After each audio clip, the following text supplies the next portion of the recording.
Hello, everyone. Thank you for being on the Teachers Podcast KE. My name is Esther Mokaya. My students call me Miss Mokaya. So Miss Mokaya is fine. I get questions. Why is safeguarding important? Why are we talking about this? Because on this podcast, we deal with everything child well-being, everything child safeguarding protection. Now, in my 4 years of going to university, nobody taught me about safeguarding.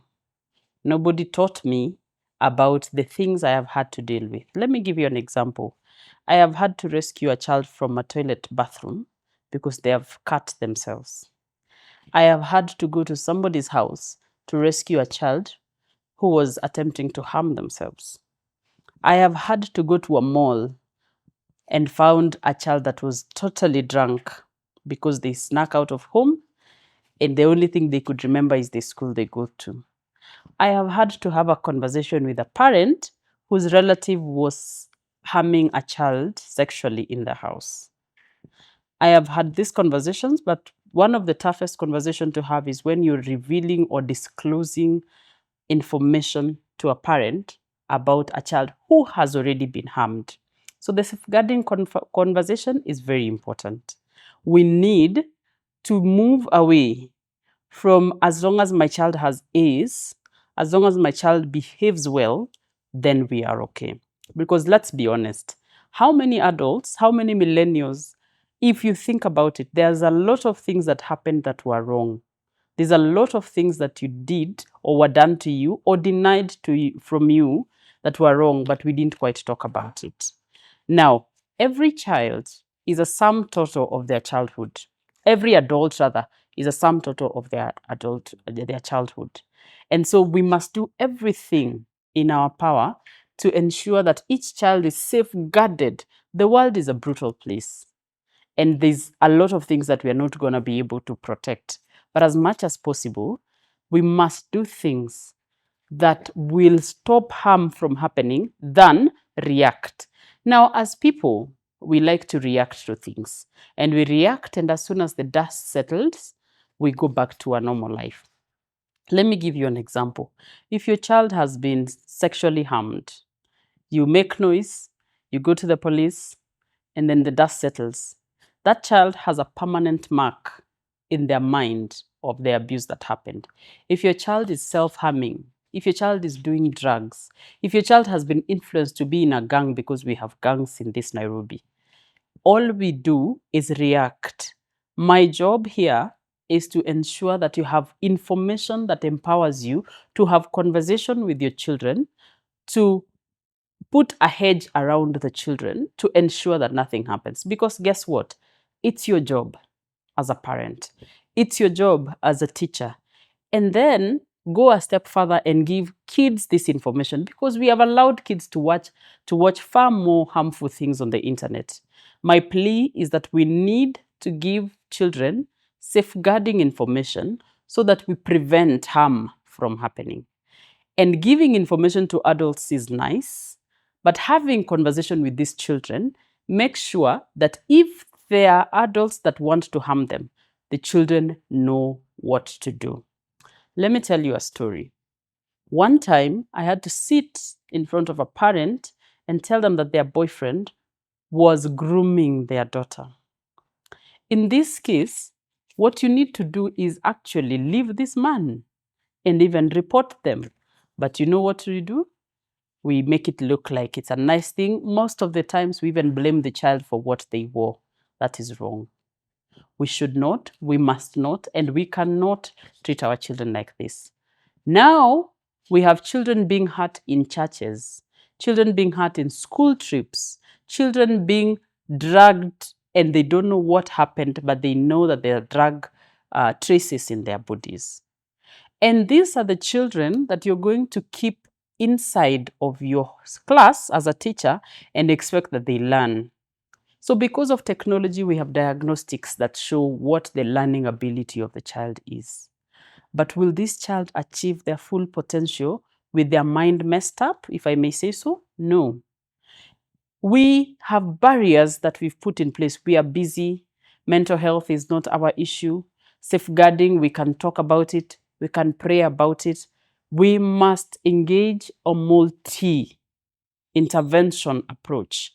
If we are praying, we are working, we are talking, we are going to therapy, we are working together as parents. Sometimes, with blended families in the picture, we forget that the children are part of the blended family. So you move on, your spouse moves on, but nobody takes time to talk to the child about what has just happened. Is that really fair to the child? I think not.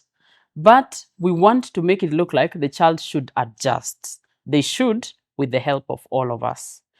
Anybody who is interested in safeguarding children should read the law, should read books, should look into behavior changes, look around the people you leave your children with, and I would like to treat those people as guilty until proven innocent. Don't just entrust someone because you know their last name. Don't just entrust anyone with your child. There are far too many children that have been hurt by people that are close to them. Family goes its way, make the effort. There are things that your child should never know or should never hear. Do you know how much money I'm spending on you? Do you know how much school fees I'm paying? That is your choice. It's not your child's choice. In fact, I usually say it's for your self-esteem and your society statistics, how you rate in society. The children don't care. That's why a child that goes to a cheap school, a child that goes to an expensive school, they adapt. It's after we have exposed them to certain standards that they start seeing the world in a certain way. And assuming that everybody is aware. In my teaching experience, I thought that we know that this should not happen. Well, it's happening, and it's happening in our homes, it's happening in the malls, and we think that our children are old enough to be dropped off and picked up later. If you give a child 1 hour at the mall, that's enough for them to pick an Uber because they have a phone, go elsewhere and come back just in time for curfew. If you give them a driver, the driver will be bribed with 1,000 shillings and they will let that child go. If you think they are not doing drugs because they are in your house, the drugs will be dropped at your doorstep when you're away. If you think your child is a perfect child, they're busy bullying somebody. Somebody's child is thinking about suicide when you are leaving them with a phone. The children don't sleep. They show up in class troubled with a short attention span. I can go on and on and on, but like it or not, we are all pacifying our children to distraction. And especially for teens who are beginning to create their identity, somebody has got to wake up. Now, in a school setup, there are 3 people involved. There's a child, there's a teacher, and then there's a parent. I'm appealing to the parents. The teachers will do their job because it's a job. I want you as a parent to treat your job as a parent as a job that you can lose. And if you don't want to lose that job, please get up, roll up your sleeves, and let's work. And no amount of degrees, no amount of A's, no amount of academic success is going to numb the pain the children are going through. And this is a crisis psychologist will tell you that their offices are fully booked because now we are beginning to see the full circle of the damage that is being done to the children. And so if this is you, if you're the person that is wondering what we need to do, we can no longer say, oh, the teenagers are acting up. They're acting up because they're giving you information. Act on it. Do not sit, do not be nonchalant about it. Because at the end of the day, I want you to think about your 40-year-old child. What kind of relationship would you want them to have? What kind of person would you want them to be? Would you want them to come back to you? If that is the person you want to raise, start now and work backwards. So safeguarding information is not a nice thing to have. It's a necessary thing to have.